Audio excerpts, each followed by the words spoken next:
ಇಲ್ಲ ಶುರುವಾಗಿದೆ. ಈಗ ಫೈನಲ್ ನೋಟಿಫಿಕೇಶನ್ ಆಗಿದೆ. ಈಗ ಯಾರ್ಯಾರು ಪೇಮೆಂಟ್ ತಗೊಳ್ಳಿಕ್ಕೆ ಇಚ್ಛೆ ಪಡ್ತಾರೆ ಅವ್ರಿಗೆಲ್ಲರೂ ಕೂಡ ಕೊಡ್ಲಿಕ್ಕೆ ಈಗಾಗಲೇ ತಯಾರಿ ನಡೆದಿದೆ. ಮುಂದಿನ ವಾರದಿಂದ ಶುರು ಆಗ್ತದೆ.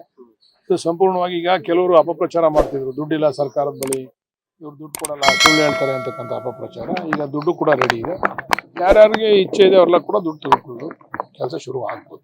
ಬಸನಗೌಡ ಪಾಟೀಲ್ ಎತ್ತಳ ಹೋಗಿದ್ರು, ಮೊನ್ನೆ ಪ್ರತಿಭಟನೆ ಭಾಗವಹಿಸಿದ್ರು. ಅಲ್ಲಿ ಸದನದಲ್ಲಿ ಹೋರಾಟ ಮಾಡಿದ್ರು, ಮಾಡಬಾರ್ದು ಅಂತ. ಮತ್ತೊಂದು ಕಡೆ ಕುಮಾರಸ್ವಾಮಿ ಅವರು ಬಿಜೆಪಿ ನಾಯಕರು ಇಲ್ಲ, ಈಗ ಬಸನಗೌಡ ಪಾಟೀಲ್ ಯತ್ನಾಳ್ ಅವರು ಹೋರಾಟ ಮಾಡೋದ್ರಲ್ಲಿ ಅರ್ಥ ಇದೆ. ಯಾಕಂದ್ರೆ ಅವರು ಈಸ್ ನಾಟ್ ದಿ ಇದಕ್ಕೆಲ್ಲ ಅವ್ರದ್ದೇನು ಭಾಗಿ ಇಲ್ಲ. ಆದ್ರೆ ಕುಮಾರಸ್ವಾಮಿ ಅವರು ಹೋರಾಟ ಮಾಡ್ತೀನಿ ಅಂತಕ್ಕಂಥದ್ದು ಹಾಸ್ಯಾಸ್ಪದ.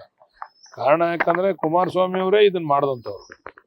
ಅವತ್ತು ಕುಮಾರಸ್ವಾಮಿ ಅವರು ಇದಕ್ಕೆ ಅಡಿಗಲ್ ಹಾಕ್ಲಿಲ್ಲ ಅಂದಿದ್ರೆ ಬಹುಶಃ ಇದು ಪ್ರಾರಂಭನೇ ಆಗ್ತಿರ್ಲಿಲ್ಲ. ಇದನ್ನ ಮಾಡಬೇಕು, ಇಲ್ಲೊಂದು ಟೌನ್ಶಿಪ್ ಆಗ್ಬೇಕು ಅಂತಕ್ಕಂಥದ್ದು ಆಸೆ ಇಟ್ಕೊಂಡಿದ್ದಂಥವ್ರೆ ಕುಮಾರಸ್ವಾಮಿ ಅವರು. ಅದಕ್ಕೆ ಅವ್ರು ಹೋರಾಟ ಮಾಡೋದ್ರಲ್ಲಿ ಅರ್ಥ ಇಲ್ಲ. ಬಸನಗೌಡ ಪಾಟೀಲ್ ಯತ್ನಾಳ್ ಅವರು ಹೋರಾಟ ಮಾಡೋದ್ರಲ್ಲಿ ಅರ್ಥ ಇದೆ. ಅದಕ್ಕೆ ನಾವು ಸೂಕ್ತವಾದಂತ ಅಸೆಂಬ್ಲಿನಲ್ಲಿ ಉತ್ತರ ಕೊಡ್ತೀವಿ. ನಾವು ದೇವೇಗೌಡರು ಹೇಳ್ತಾರೆ ಸಿದ್ದರಾಮಯ್ಯ ಒತ್ತಡ ತಿಳ್ಕೊಂಡಿದ್ದಾರೆ, ಮಾತಾಡ್ತಾ ಇಲ್ಲ ಅಂತ. ಅಂದ್ರೆ ಮುಖ್ಯಮಂತ್ರಿ ಆದಂತ ಸಂದರ್ಭದಲ್ಲಿ ಮುಖ್ಯಮಂತ್ರಿ ಪತ್ರ ಬರೀತೀನಿ ಮಾತಾಡ್ತಾರೆ ದೇವೇಗೌಡರು. ಅಲ್ಲ, ದೇವೇಗೌಡರು ಮಗ ಅವ್ರಿಗೇನೆ ಅವಾಗ ಅವರು 18ರಲ್ಲಿ ಅಧಿಕಾರಕ್ಕೆ ಬಂದಾಗ ಪತ್ರ ಬರೆದಿ ಬಿಡಿಸಿದ್ರೆ ದೇವೇಗೌಡರು ಅವ್ರ ರೈತರ ಪರ ನಿಜವಾಗ್ಲೂ ಕಾಳಜಿ ಇದ್ದಿದ್ರೆ ಅವತ್ತೇ ಅವ್ರು ಬಿಡಿಸ್ಬೋದಾಗಿತ್ತಲ್ವಾ. 18ರಲ್ಲಿ ಅವ್ರ ಮಗನೇ ಮುಖ್ಯಮಂತ್ರಿ ಅಲ್ವಾ. ಯಾಕಯ್ಯ ಹಿಂಗ್ ಮಾಡ್ತಾ ಇದೆಯಾ ನೀನು ಬುಡಯ್ಯ ಅಂತ ಹೇಳಿ ಅವತ್ತೇ ಪತ್ರ ಬರೆದಿದ್ರೆ ಮುಗ್ದೋಗ್ತಿತ್ತಲ್ಲ. ಅವ್ರ ಮಗನ ಕೈ ಡ್ರಾಪ್ ಮಾಡಿಸ್ಬೋದಾಗಿತ್ತು. ರಾಜಕೀಯ ಬದಲಾವಣೆ ಆದಂಗೆಲ್ಲ ಮಾತುಗಳು ಬದಲಾವಣೆ ಆಗ್ಬಾರ್ದು. ಮಾತು ಸ್ಥಿರವಾಗಿರ್ಬೇಕು. ಯಾವತ್ ನಾವ್ ಏನ್ ಮಾತಾಡ್ತೀವಿ ಅದಕ್ಕೆ ಸ್ಟಿಕನ್ ಆಗಿರ್ಬೇಕು. ಇವಾಗ ನಮ್ಗೆ ಯಾರೋ ನಮ್ ಶತ್ರು ಇದಾರೆ, ನಮ್ ವಿರೋಧಿ ಇದಾರೆ, ನಾವೀಗ ವಿರೋಧ ಮಾಡೋಣ, ನಮ್ ಪರ ಇದಾರೆ ನಾವು ಸುಮ್ನಿರೋಣ ಅಂತಕ್ಕಂಥದ್ದನ್ನ ಆಗ್ಬಾರ್ದು. ದೇವೇಗೌಡರಲ್ಲಿ ಮನವಿ ಮಾಡ್ತೀವಿ. ಅವ್ರು ಮುಖ್ಯಮಂತ್ರಿ ಆಗಿದ್ರಲ್ಲ ಕುಮಾರಸ್ವಾಮಿ ಅವರು 18ರಲ್ಲಿ, ಅವ್ರು ಹೇಳಿ ಬಿಡಿಸ್ಬೋದಾಗಿತ್ತಲ್ಲ. ಅವತ್ತು ಬಿಡಿಸ್ಲಿಲ್ಲಲ್ಲ. ಇವತ್ತು ಮಾಡ್ಲಿ.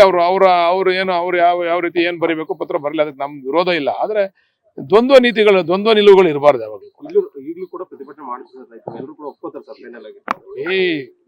ಎಲ್ಲಾ ವಿಚಾರಗಳಲ್ಲೂ ಕೂಡ ಪರ ವಿರೋಧ ಇದ್ದೇ ಇರ್ತದೆ. ಅದರಿಂದ ಕೆಲವರು ತುಂಬಾ ಜನ ಪರನೂ ಇದ್ದಾರೆ, ಕೆಲವರು ವಿರೋಧನೂ ಇದ್ದಾರೆ. ವಿರೋಧವಾಗಿರೋರ್ನ ಅವ್ರನ್ನ ಮನವೊಲಿಸ್ತಕ್ಕಂಥ ಕೆಲಸ ನಾವು ಮಾಡ್ತೀವಿ.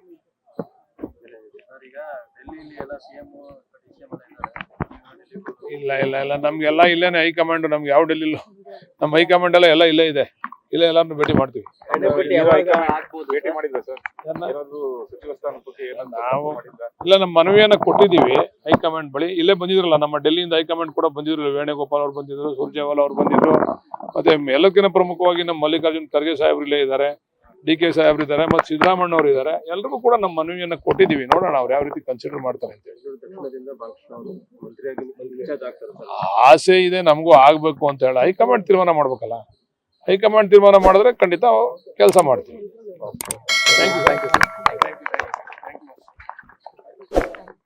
ಲೇಟೆಸ್ಟ್ ಹಾಗೂ ಇಂಟ್ರೆಸ್ಟಿಂಗ್ ಸುದ್ದಿಗಳಿಗಾಗಿ ಬಾಸ್ ಟಿವಿ ಕನ್ನಡ ಚಾನೆಲ್ನ ಸಬ್ಸ್ಕ್ರೈಬ್ ಮಾಡಿ.